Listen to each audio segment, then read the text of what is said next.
Hello, good people, wherever you are in our wonderful world. I hope you're having a sensational day. As you can see, my topic is about the Shroud of Turin.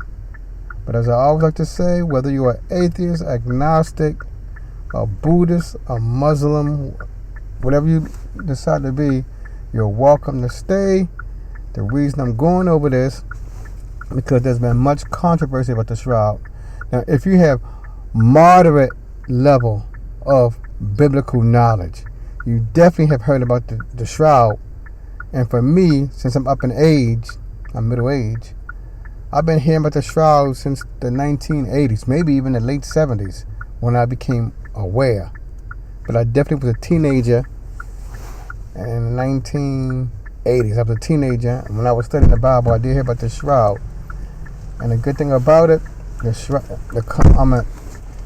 the intrigue continues to this day. They're not going to say 100% whether it's authentic from the era of Christ, and they're not going to say 100% if it's a fraud made sometime in the Middle Ages. So it's whatever you believe. But that's the thing I do like about the Shroud. I do like something about the Shroud. It has mystery to it, and God is a God of mystery. That's one thing I like about the Shroud. So let's jump into our journey to see what the Bible has to say about the Shroud. Alright, so here we go. I ain't gonna do no preaching. I'm not gonna say nothing. I'm just gonna say study the people who's working on the Shroud. It's a reason why I'm saying that. Just study the people. Study them and see what you make of watching the people who are engaged with the Shroud. See how they look. It's a reason why I'm saying that. That's slide one. There's 3 of them. It's the second one. Once more, study how they look. Where did they come from? What people are.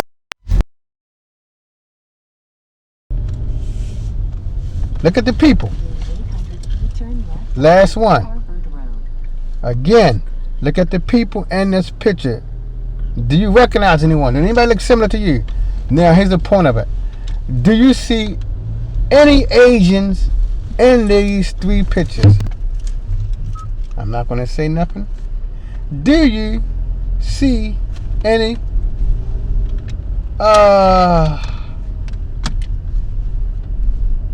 people of color, or black, if you will? Do you see them in that picture? So do you see Asians or blacks and any of the other different types of people? I don't see them. So connect, impact when they say this is how the Shroud look. Because there's only a certain type of people who's studying the Shroud. Only a certain group of people. No other ethnic group there.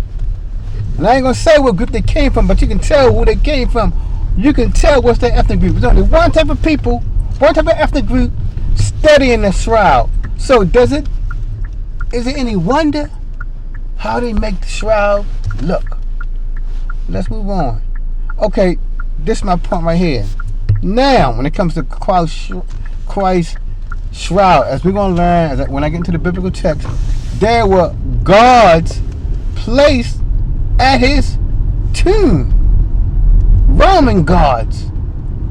And for what I know, my brief history of the Romans, you better not leave your post. From what I heard when I was younger, if a Roman guard left their post without no discernible reason, they put their life in jeopardy. But we're going to see how they are not being, their life not in jeopardy as we read the Bible verses. But right now, I'm just going to show you pictures until I'm ready for the Bible verses. But I'm saying, no other person who I know who was crucified, who died back in his time, had some guards there. He had guards there. And this is the point why I'm talking about these guards. Now, would you steal anything from that tomb, or would you take anything from that tomb and you know Roman guards there? Because you know if they catch you, you are in trouble. Even in this modern age that we live in. If you have military people guarding your house and you knew the person who passed away, would you risk taking anything from them? Because if they found out that you take it, they're going to say, when they come to Christ, you must have took the body. You got his cloth. You must have taken his body, and woe to you, the punishment you're going to feel. So now we see one reason why it's highly likely Mary Magdalene and those disciples will not dare take that cloth from that tomb, whoever took it. It will not dare be them, because you remember, they ran away frightened when Jesus got crucified. They were scared to death. Do you think Matthew, Mark, Luke, John, etc., Bartholomew, etc., Judas, but Jesus, he was out the picture by then. But do you think they're going to tamper with anything in that tomb? Something to think about. All I want to do is give something to think about. But we see at that tomb, they were Roman guards. One or more, from what I gather. But we'll see. Once more. And, I'm just making it up. I don't know if it's true. Since the religious leaders was tough, didn't want Jesus' body to be, quote, tampered with, they probably had their men there with the Roman guards. But we definitely know at that tomb, they were Roman guards. I don't know about the Sanhedrin and the Pharisees did anything, but they probably did. But we know 100% there were Roman guards there, like you see right here. Alright, here's the star of the show. The Shroud of Turin. Right here. We got his facial feature and all of his glory right here. I don't need to show his whole body for the most part, but I probably will. But we see how he definitely look. We see how it look. He has a slit. He has a, you know, his head is almost rectangular looking. His head is basically rectangular looking. He has a rectangular looking head, if I may say that. Rectangular looking head. His head is shaped like a rectangle. Rectangular head. And I go over some more of the body features when I erase my little stuff off of here. But we know he has a rectangular head. And I'm going to get into some things that I noticed about him. What I noticed. You may not have noticed. But in my study of it, I noticed one thing I noticed about him. He has a broad nose. Look at his nose right here. His whole nose is broad. It's not pointy like some people who we know who have pointed noses. He don't have no pointy nose. He has a nice, big, fat, broad nose. From what I can see of this image right here, his nose is broad. And he got, you know, he got heavy cheekbones right here. But the biggest thing I noticed, he got a big nose. Little lips. And you know the mustache hiding his upper lip, so I can't really see the upper lip because that's hiding it. But he got a big nose. Who do we know?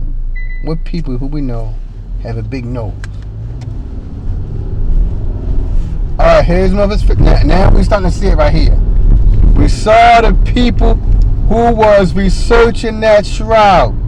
Now, what I learned about from history's sake, when somebody gonna make Christ, they usually make it look just like them.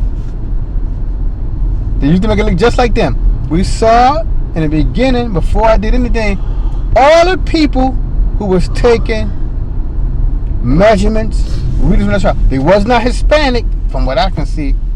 They was not so-called black. There was not no Japanese. I ain't gonna say no name, but there was only one certain type of people who was setting that shroud, and when it came to that image, they made it look like them, as you can see right here. Let's keep going on, because this is just a partial image. We see right here, the skin tone. We don't know we don't know what was his skin tone. You don't know, but I do know Israel, Palestine, technically it's North Africa. You look on the map, you see that type of the world. That area was directly connected to Egypt. Now, You know, in 1940 something, they made the Suez Canal to break the landmass. Now Israel, Palestine, because of the Suez Canal, is separate. But in Jesus' day, Israel was connected to North Africa, which was Egypt. So how do they look? And it was closer to North Africa than it was closer to Asia. But the people who was in that research, they made the image look and the nose looked different too. Look how his nose look right here. And the one that I show, he had a broad nose. Up here, it looks slender now. They made the nose fit over here. And for one thing we know too, since certain people tampering with it, they may tailor it to look the way they want to look. Because his mouth got that slit right here. I don't think in that original image it was a slit. Now I don't want to go back. I'm making a video. I don't want to go back. But that original image did not have no slit right there. You can go back and check if you want to. And I couldn't tell if the eyes was closed. But you can go back and see if its eyes was closed. But I ain't had that slit right there. And that nose, I didn't see that the little nose mark right there, like the little hole. But I'll go back and check. I should have kept that image right beside it, but hey, there we go. See, that's how they made him look. That's how he looked. His nose does not look broad anymore. It looks like that, it looks like a triangle now. It does not look broad. It looks more narrow looking. The lips, the lower lip, that still look the same. I'll be fair. The lips still look the same. The little bottom part right there, that still look the same. I'll be fair with it. Let's keep going, people, until we get to the Bible verses. There we go right there. This was nothing of that image. Nothing of the image. But they superimpose what they want to have there. And the nose do look sort of broad here. They superimpose what they wanted to put on that image to make it look the way they want to look. We don't know how he looked, but since certain people was there, you know they're gonna make it like them. And when I saw the image, it did not have all this bottom hair down here, but you can go back and check. It like it was clear. They the one who added the hair, so they interjected what they want to put there. That's what they done. They interjected. Alright, now I wish I could zoom in, but I can't. You see right here? Here's the image of the shroud. You know, I guess it was cause I heard the shroud is like a 3D image if you take off special cameras, and if it's painted, it cannot be 3D. So I heard that. I've been studying. The shroud is a 3D image. 3D. And here's the 3D image right here. But once more, like I said earlier, they interjected, the people who was there, they interjecting their beliefs on how that man looked. Nobody ever talked about that before. No one ever, because it was only the ones who always talk about the shroud is the people who be seeing that photograph. No other races have anything to say about the shroud except them. Here's the scourge marks. Now, it's something, even now I have some question about the scourge mark. All the lines look parallel looking. Parallel. And they look almost the same. How could that be? Because I know, I never happened before. I wasn't there. I never was scourged before, so I don't know 100%. But I'm saying, if something was ripped into your skin, and it had the scourge, when I heard it was 3 of them, wouldn't it be ripping different amounts of skin out? All of them like this, ripping out the same amount of skin. Look at the leg. It's ripping out the same amount of skin, and the leg is different in different spots. But every wound seems to be Uber Eats 4870 up here. Thank Same degree of intensity. That, to me, that seemed odd. No one ever talked about that. Look at the arm right here. Same level of intensity right there. That seemed odd and strange to me. Why do all these marks look almost identical? Shouldn't they be different looking? Shouldn't they? Shouldn't all of them look sort of different? But all of them look exactly alike. To me, that's sort of odd. But hey, I'm not a forensic person, so I don't know the details. I'm just saying, to my normal eyes, it looks... And you know the skin is different in different spots. Why do all these marks look the same? Something to think about. And I've seen people get coupled for in multiple spots. The wounds look different. All the wounds here look exactly the same. To me, that seems suspicious. Unless they're doing what they want to do. They do got the side wound right here. When he was jabbed in the side, is right here. So they're consistent with a lot of it. And they did say he had a thorn mark on his head, but I couldn't tell from the photograph. But I'm saying, there was a certain group of people at the site measuring the shroud, so they're gonna make it look like them.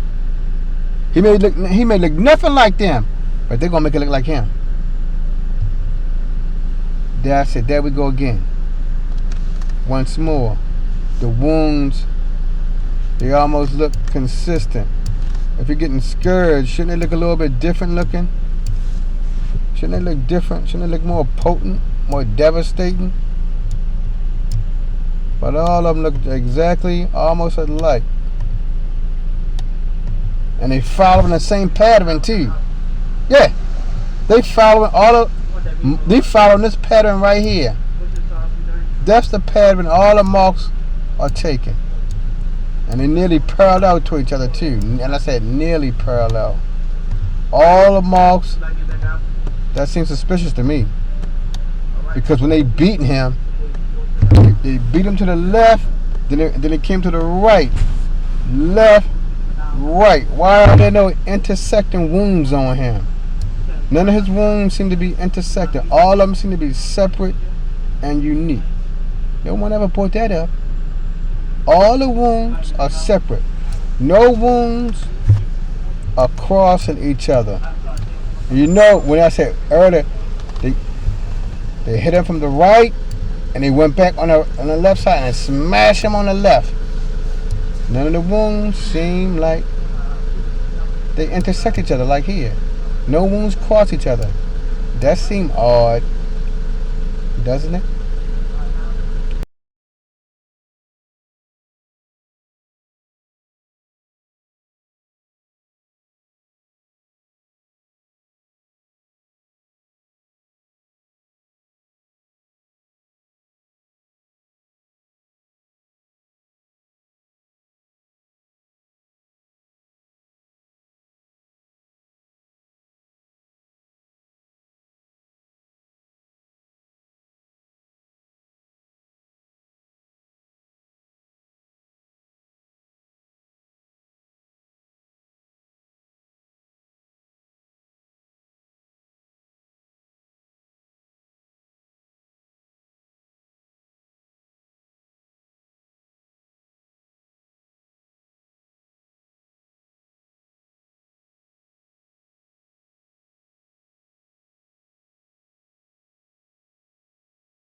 Alright, let's get to my next slide.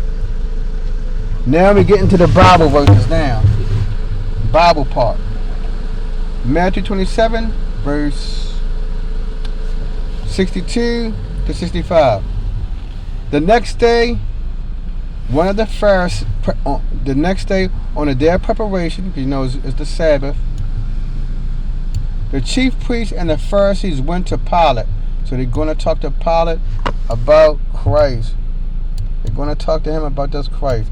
Sir, they said, we remember that while he was still alive, that deceiver.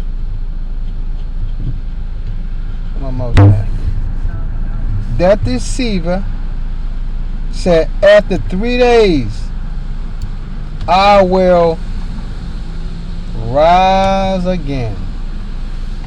So give the order for the tomb to be made secure until the third day. Otherwise, his disciples may come and steal. So they were saying right there, his body may get stolen. The body, and tell the people that he has risen from the dead. Because remember, he said he was going to rise from the dead. That's what he was afraid of. Rise from the dead. This last deception will be worse than the first. Take a guard. Now this time he said take one guard. Because it said take a guard. Take a guard. Pilate answered, go make the tomb secure as you know. So remember, he said, you are in charge of it. So they went and made the tomb secure by putting a seal, like a special mark, on the stone and posting a guard. So they did two things. They put a seal on a stone to make sure it was not broken, and they put a guard. No one ever talked about that seal. They wanted to make sure 100% that no one was going to get into that tomb. It would not be open no matter what, because they had that seal. And I just now realize that myself about that seal right now. I usually skipped over like many of us probably did.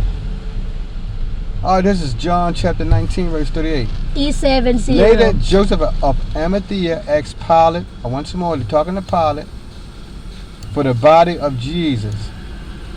Now, Joseph was a disciple of Jesus, so he was a disciple.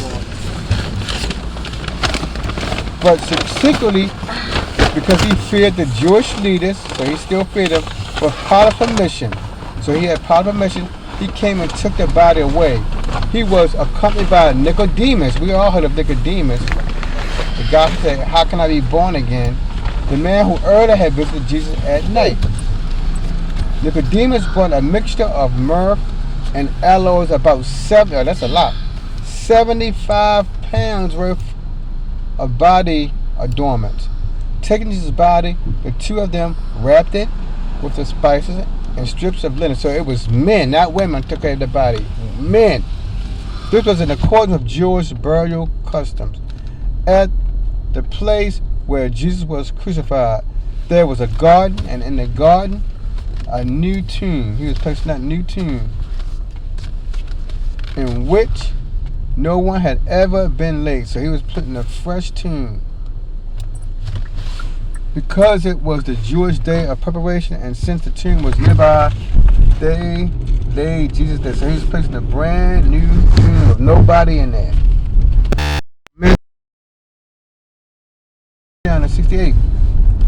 The next day, the one of the preparation, the chief priests and the Pharisees went to Pilate.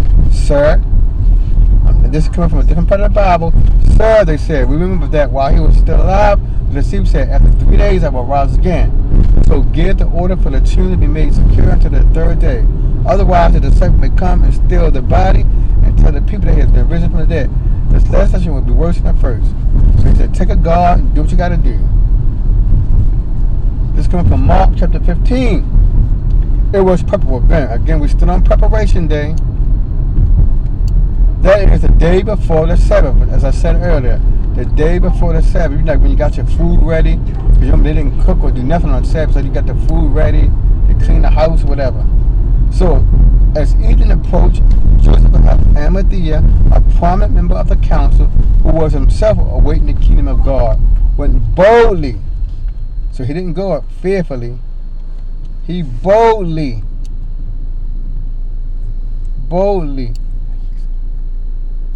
went to Pilate and asked for Jesus' body. Pilate was surprised to hear that he was already dead, so we didn't hear that. So He was supposed to. Most people when he was crucified, they lasted a long time on that cross. They lasted a long time. Similar, the centurion he asked if Jesus had already died. When he learned from the centurion that it was so, now you see his proof that he was dead. He checked to see that he was dead. And his trusted centurion said it was so. The trusted centurion said, yeah, man, he's dead. It was so. He gave the body to Joseph. So Joseph brought some linen cloth, took down the body, wrapped it in the linen, like I said, the men did that, and placed it in a tomb cut out of rock. Then he rolled a stone, he rolled a stone, heavy stone, against the entrance of the tomb. The stone that we used to see in much of the he said he rolled it, so it had to be a circular stone. Mary Magdalene and Mary, the mother of Jesus, saw where Joseph he was laid. So Mary Magdalene and Mary, the mother of Joseph, saw where he was laid. So they was in the background looking, and they didn't approach Joseph formally. They was in the background looking and seeing what's going on. Okay, so let's keep moving on to our scriptures. Matthew 27, verse 11 to 14. While the women were on their way, some of the now here it said guards. Before it said guard, but I guess later on they changed their mind, had some other men there. So like not one guard, two or more went into the city and reported to the chief priests everything that had happened. When the chief priests had met with the elders and devised a plan, they gave the soldiers a large sum of money. So like I said earlier, if the soldiers were not on their post, they was killed. So they was giving some money and they was giving some hush-hush that nothing went wrong, telling them, you are to say, his disciple came during the night and stole him away while we were sleeping. Now, that would have been a bad thing for them Roman guards, because they was military men, heavy military men. It would not have went well for them to say, I'm here in America. If the United States military men said they were sleeping on that job, heads would be rolling. And in any military, the person who was supposed to be guards, say they were sleeping, heads would be rolling. So the Pharisees doing a lot to cover them up. During the night and saying, we were asleep. If this report gets to the governor, we will satisfy him. So this is basically saying, we're going to keep you from getting in trouble.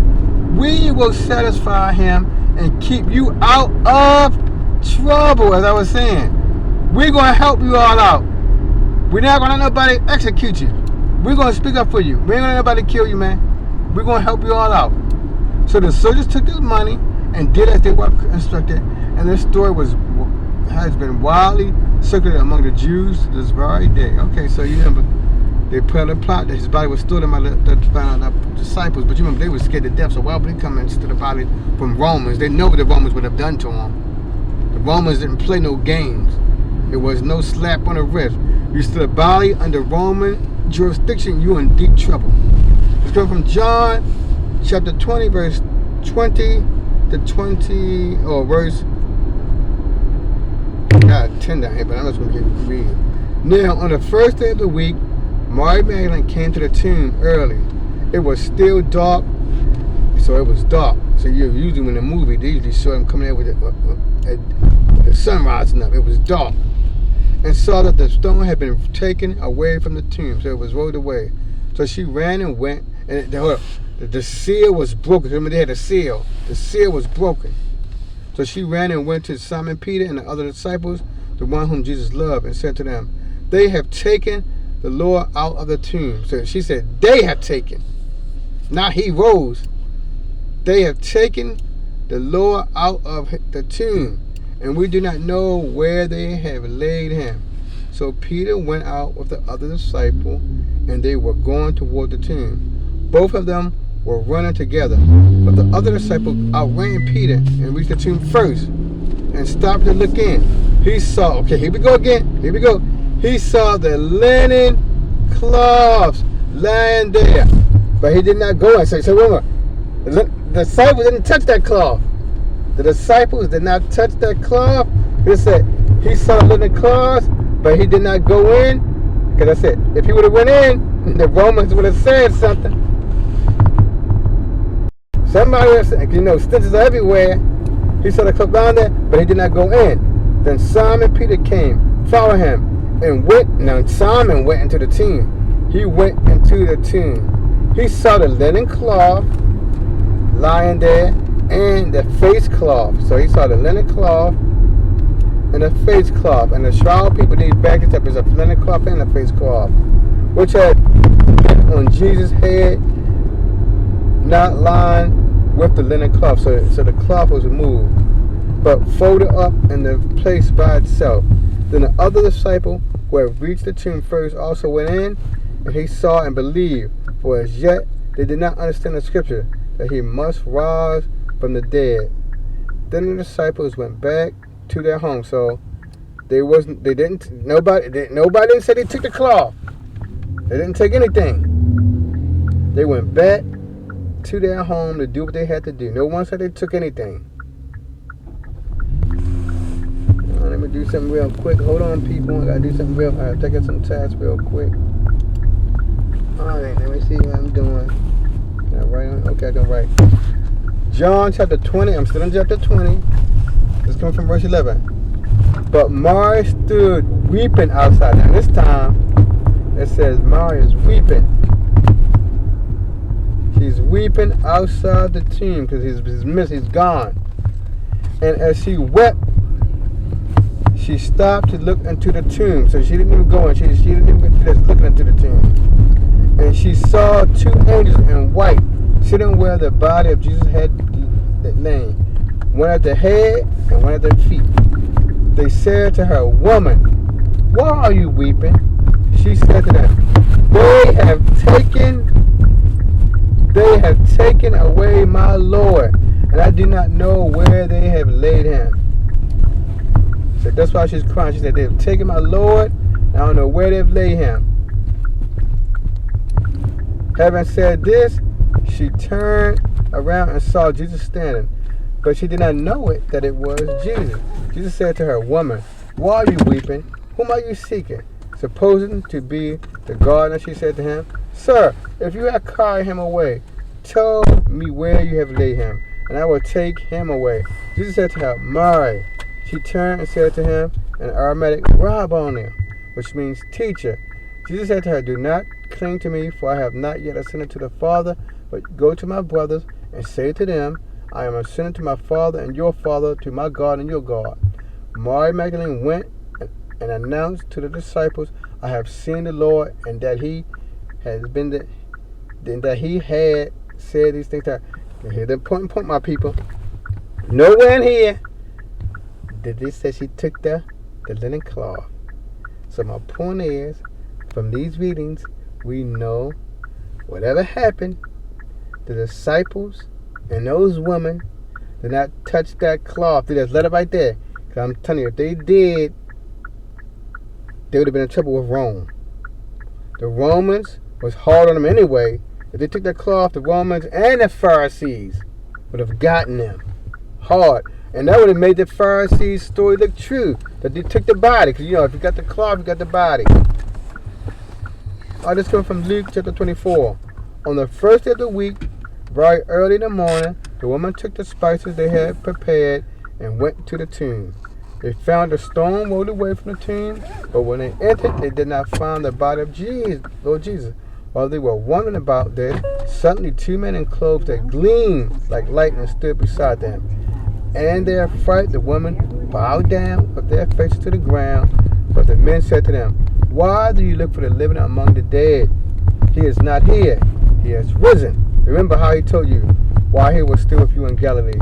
The Son of Man must be delivered over to the hands of sinners, be crucified, and on the third day be raised again." Then they remember his words. Remember here again, but remember, no one said that cloth was touched. Nothing. 2 Corinthians chapter 11. "And I will keep on doing what I am doing in order to cut the ground from under those who want an opportunity to be considered equal with us and the things they boast about. So braggadocious people. For such people are false apostles, deceitful workers, masquerading as apostles of Christ. And no wonder, it is important for our people, for Satan himself masquerades as an angel of light. Like I said, with that shroud, we were going to see earlier, many people praising it, raising it up, taking it seriously. But we see right here, Satan, we don't know. Could Satan be involved with this shroud? Could he? No one ever said that. No religious leader ever talked about, could the devil be involved? It is not surprising then that his servants also masquerade as servants of righteousness. Their end will be what their action deserve. But here's the my point was that Satan masqueraded as an angel of light. Remember, I showed you the body wounds. They were all basically parallel. We have seen, especially in America, when slaves were whipped, we saw their backs, their whole body was torn to shreds. It did not look like that Jesus' body was torn to shreds. Every wound looked parallel. Let me keep moving on. This comes from Job chapter 1, verse 13 to 19. Now there was a day when his sons and daughters were eating and drinking wine in their oldest brother's house. And there came a messenger to Job and said, the oxen were plowing,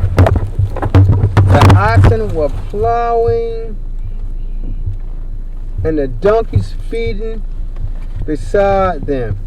And the Sabeans fell upon them and struck them down, the servants, with the edge of the sword. So here, some men came and struck them down by the sword.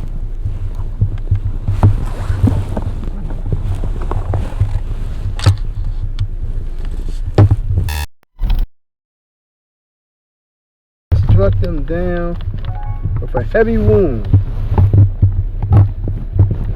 A heavy blow, they were struck down. Alright, okay. My computer's acting up, people, so hold on tight. Let me see if I can get this thing to work right. Let me see if I can get some power to it. Hold on. If I get power to go to this computer. Okay, power going, so I can go on. And the fell upon him and took them.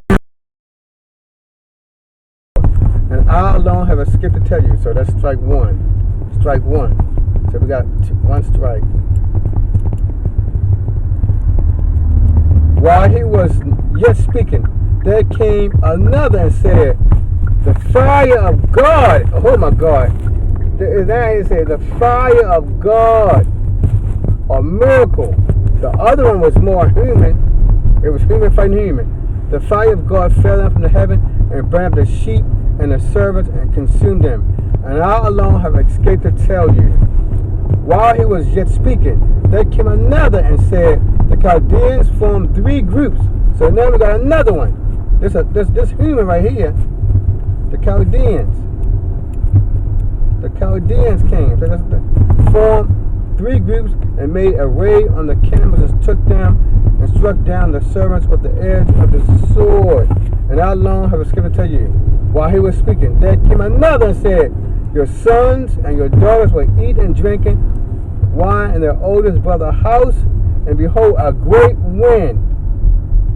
So this is something beyond human control.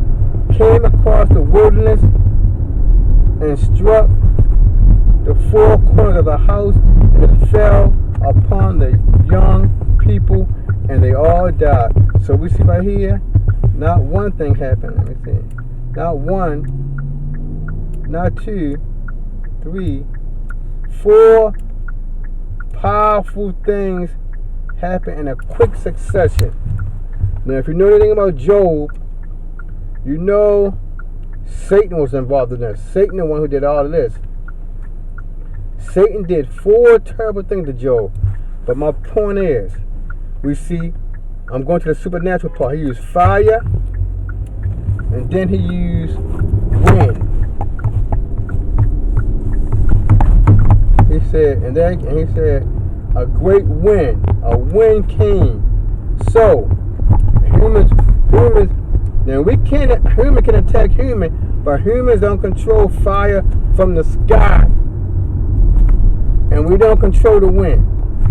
The point is, people, remember I said earlier, way in the beginning, the researcher said the fabric was imbued with a radioactive force to print that image on that cloth. I'm not saying it's not true, but my point here, the point I'm going to get you, like I said, Satan's the angel of light. Satan can control the fire, he can control the wind, so you know, and he can control radiation too. Who is to say Satan didn't have something to do with that cloth being made? I'm just talking on. Nobody ever talk about that. You see, he controlled the fire, and he controlled the wind, and he comes as an angel of light. The cloth, as most people see it, it's like an angel of light. Like I said, my point is with Jesus' body, we saw how American black slaves' body looked tore up by those whips. No whip mark on, and they was getting whipped by one whip. Jesus, the whip that he got in, it was like 3 whips. 3. And all of them look parallel. I can understand a little bit. But we see right here. Can Satan be involved in all of this? Who knows? Who knows? Let's go from Job chapter 2, verse 7.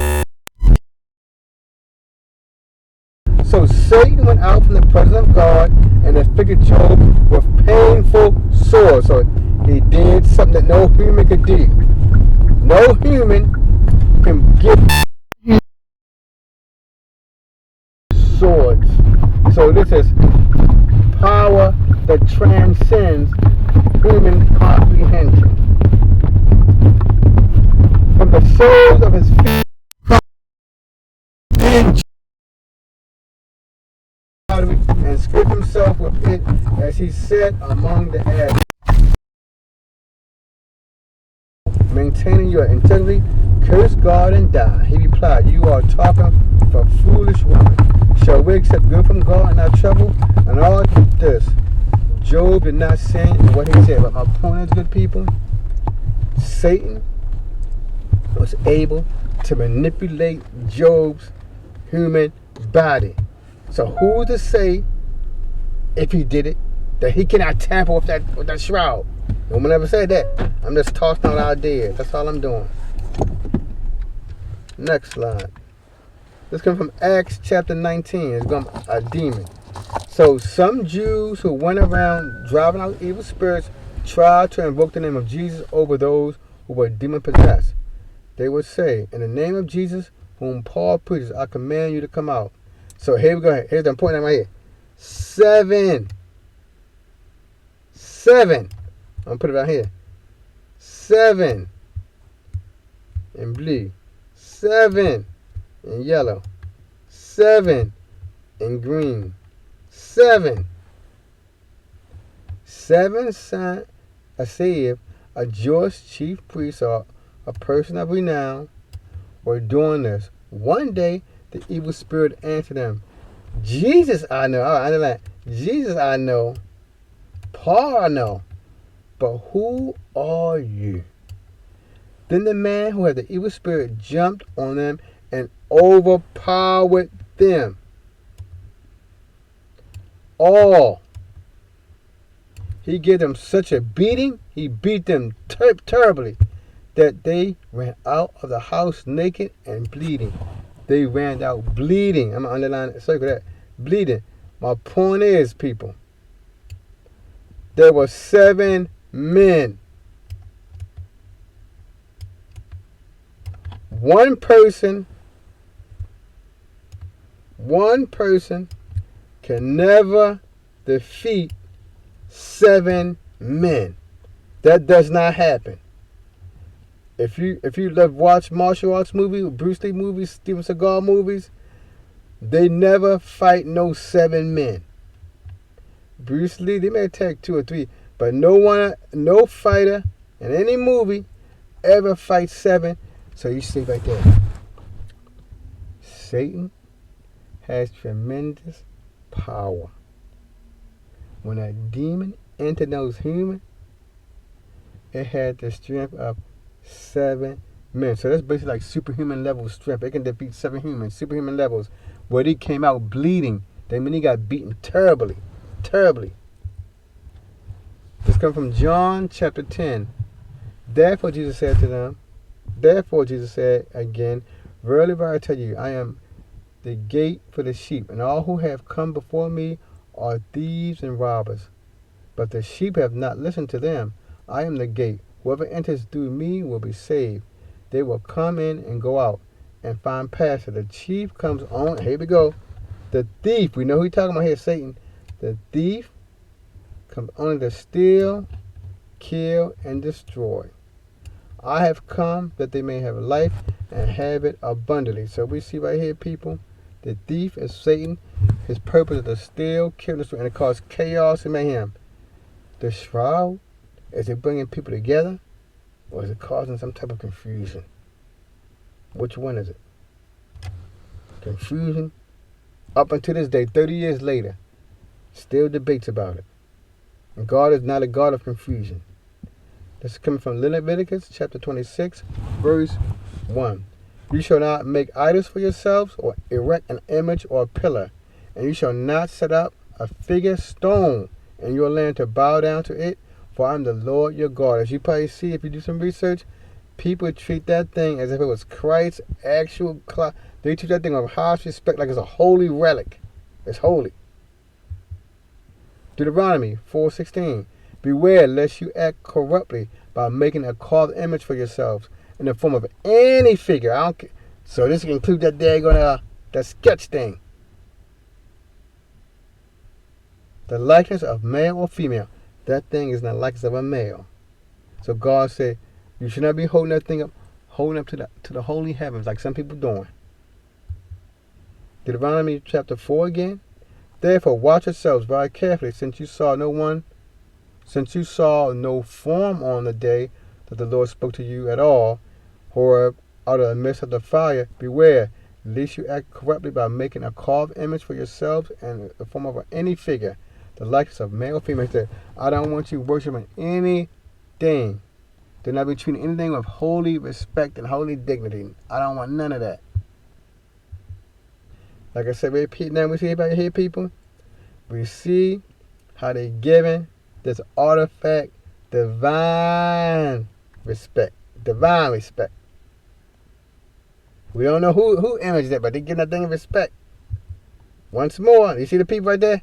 And some people, they be weeping when they see that thing. Weeping. They're giving it supreme level of respect. Look at that. There's so many people there, I can't even see all the people in the back. Look at all these people back here. I can't even, it's like a mass of people. There's so many. Thank you for stopping by, my good people, learning about this shroud, doing other things that people never talk about. We don't know. One thing I do like about the shroud, it's not, nobody can say is it real or not. No one can say that. And if it is spiritual nature, whether it's come from God or the devil, it's something to be respected, to let you know that the spiritual world does exist.